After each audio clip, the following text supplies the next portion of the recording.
ان الدین عند اللہ الاسلام. آج میرے خطبے کا جو خلاصہ ہے، کب اللہ تعالی ہماری دعا قبول کرے گا؟ سب سے پہلے ڈائریکٹ اب اللہ سے مانگیے، نبی کے وسیلے سے نہیں، کسی کے صدقے طفیل سے نہیں، ڈائریکٹ اب اللہ سے دعا مانگیں گے، اللہ ہماری دعا قبول کرے گا. دوسرا، بدعت نہ کیجیے، بدعت کریں گے اللہ ہماری دعا قبول نہیں کرے گا. کسی کا انتقال ہوتا ہے، لوگ نعوذ باللہ وہیں سے بدعت شروع کرتی ہیں، اس کے نام سے پارا ام پڑھ لیے، جز اما پڑھ لیے، تبارک پڑھ لیے، یاسین پڑھ لیے، نعوذ باللہ بدعت ہے. یعنی کہ اگر آپ بدعت نہ کریں گے تو اللہ ہماری دعا قبول کرے گا. تیسری جو چیز ہے، اذان کے وقت دعا کرنا، مؤذن کا جواب دے، وہ جو گیپ ہے اس گیپ میں اگر آپ دعا کریں گے تو تب بھی اللہ تعالی ہماری دعا قبول کرے گا. چوتھی جو چیز ہے، اذان اور اقامت کے درمیان جو گیپ ہے اس گیپ میں بھی اگر آپ دعا کریں گے تو تب بھی اللہ تعالی ہماری دعا قبول کرے گا. پانچویں جو چیز ہے، جب بھی مرغی کا بانگ آپ سنتے ہیں، مرغی جب بانگ دیتی ہے اس وقت آپ دعا کیجئے، اس وقت بھی اللہ تعالی ہماری دعا قبول کرتی ہے. ایک اور جو چیز ہے، حلال کمائی، حلال کمانا ہے، یاد رکھیں انسان جب حلال کمائے گا تب اللہ تعالیٰ اس کی دعا قبول کریں گے. اس کے بعد ایک اور جو چیز ہے، دوسروں کے حق میں دعا کریں، اپنے بھائیوں کے لیے دعا کیجئے. جیسا کہ آپ کے خاندان میں کئی لوگ جن کو بیمار ہیں، اللہ ان کو شفا دے دے، سب سے پہلے اللہ تعالیٰ آپ کو شفا دے گا. اللہ ان کے بچے کو اچھا رکھ، اللہ تعالیٰ آپ کے بچوں کو اچھا رکھے گا. یعنی کہ انسان جب دوسروں کے لیے دعا مانگتا ہے سب سے پہلے وہ دعا ہمارے حق میں قبول ہوتا ہے.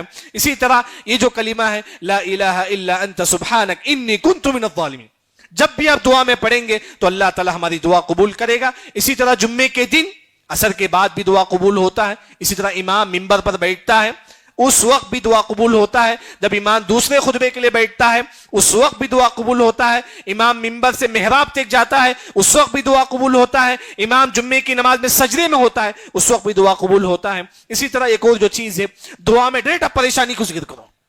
جو پریشانی ہے، اللہ میں بہت زیادہ پریشان ہوں تو مجھے شفا دے دے، اے اللہ میں مقروض ہوں تو میرا قرض کو دور فرما. ڈائریکٹ اگر آپ دعا میں جو پریشانی وہ ذکر کریں گے تب بھی اللہ تعالیٰ ہماری دعا قبول کرے گا. اسی طرح درود پڑھنا ہے، اگر دعا میں درود پڑھیں گے تب بھی اللہ تعالیٰ ہماری دعا قبول کرے گا. اسی طرح جب رات میں آنکھ کھلتی ہے اس وقت یہ کلمہ پڑھیں گے، لا الہ الا اللہ وحدہ لا شریک لہ لہ الملک ولہ الحمد وہو علی کل شیء قدیر سبحان اللہ الحمدللہ اللہ اکبر لا الہ الا اللہ ولا حول ولا قوة الا باللہ. اگر آپ کو یاد نہیں ہے ایک مرتبہ یوٹیوب میں ڈال کے دیکھیے، یعنی تو گوگل میں لکھیے رات میں جگنے کے بعد کیا پڑھنا ہے، 2-3 منٹ کا وقت، وہ دعا یاد کر لیجئے بس، اس سے بھی اللہ تعالیٰ ہماری دعا قبول کریں گے. اسی طرح ایک اور جو چیز ہے کہ انسان ہمیشہ اللہ سے دعا مانگتے ہیں، ہمیشہ چلتے پھرتے ہمیشہ، جیسا کہ لقمان علیہ السلام اپنے بیٹے سے کہتی کہ یا بنی، اے میرے بیٹے عود لسانک، اے میرے بیٹے ہمیشہ تم اللہم اغفر لی پڑھتے رہنا. کیوں؟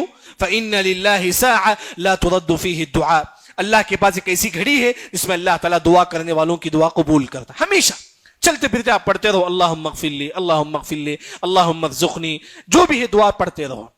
اس کے بعد دوسری جو بات ہے، دیکھیے جمعے کا جو دن ہے، کتنے لوگ ہم میں سے جمعے کے اول وقت میں آتے ہیں. یہ وہ جمعہ کا خطبہ ہے جس میں انسان فرشتے بھی حاضر ہوتی ہیں، پہلے وقت میں فرشتے حاضر ہوتے ہیں. آج ہمارا جو جماعت، ہم بولتے ہیں کہ ہم اہل حدیث سے، ہم اہل حدیث ہیں، کیا عمل میں ہیں؟ یہ عمل اصل چیز ہے نا. اللہ نے کہا کہ ان الذین آمنوا، آپ آمنو ہیں، ایمان لا لیا، آپ توحید پرستی، وعملوا الصالحات کہاں ہے ہمارے پاس؟ نیک عمل میں آگے بڑھنے کا جذبہ کہاں ہے ہمارے پاس؟ اول وقت میں جمعے کے وقت آئیے. دیکھیں صرف اہل حدیث ہونا کافی نہیں ہے، عمل بھی بہت ضروری ہے، عمل بہت ضروری ہے. جمعے کے دن اول وقت میں مسجد کو آئیے. یہی جو دین کا علم حاصل کرنے کا ایک وقت ہوتا ہے، انسان ہفتہ بھر مشغول ہوتا ہے بزنس میں، کمائی میں، کم از کم یہ جو وقت ہے یہ انسان کم از کم جمعہ خطبہ سنے گا. ہو سکتا ہے کہ اسے دین کا علم مل جائے، ہو سکتا ہے کہ اسے ہدایت مل جائے. معلوم نہیں کہ ہمارا آخری جمعہ ہے، یہ بھی معلوم نہیں. تو انسان جمعے کے خطبے میں جلد سے جلد آنے کی کوشش کرے.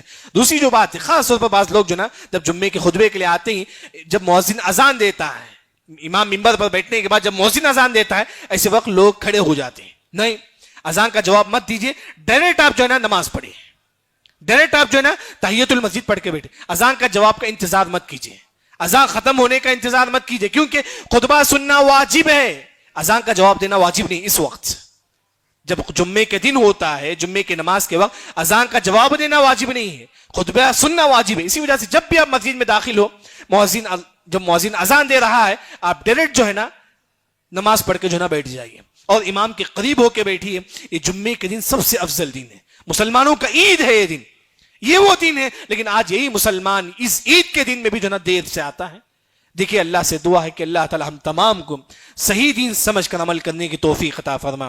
بارک اللہ لنا ولکم فی القرآن المجید ورفعنی وإیاکم بما فیہ من الآیات والذکر الحکیم. اقول قولی هذا واستغفر اللہ الذی ولکم ولسائر المسلمین اجمعین.